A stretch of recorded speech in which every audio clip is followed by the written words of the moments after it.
Planning ఉండాలి. ఇప్పటి నుంచే మీరు ఏం చెయ్యాలి అది కూడా ఇంత చెప్పారు. మీ అభిష్టం మేరకు, మీ ఆసక్తి మేరకు ఆ ప్లానింగ్ అనేది ఖచ్చితంగా ఏర్పాటు చేసుకోవాలి.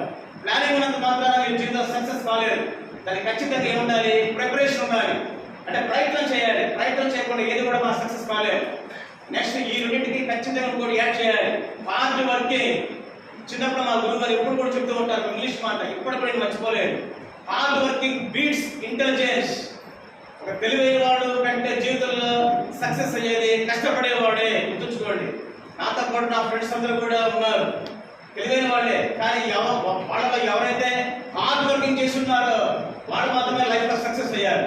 So hard working beats intelligence.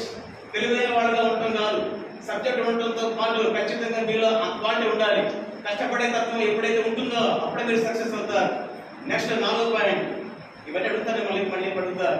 4వ పాయింట్ వచ్చేసి ఖచ్చితంగా ఇది కూడా మీరు పెద్ద పిల్లలు అవుతున్నారు, ఆల్రెడీ ఇంటర్మీడియట్ వచ్చారు కాబట్టి చెబుతున్నాను. కన్సిస్టెన్సీ. 4వ పాయింట్ కన్సిస్టెన్సీ. కన్సిస్టెన్సీ అంటే ఒక స్థిరత్వం. అంటే మీరు ఒక లక్ష్యాన్ని సాధించే క్రమంలో కావచ్చు కొన్ని ఇబ్బందులు ఎదురవుతాయి, కొన్ని అపజయాలు కూడా ఎదురవుతాయి.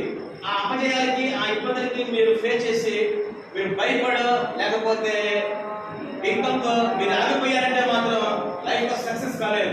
అంటే అపజయాలకి, అన్నిటికీ, ఓటమికి, ఇబ్బందులకి, ప్రతికూల పరిస్థితులు కూడా మీరు ఏం చేయాలి?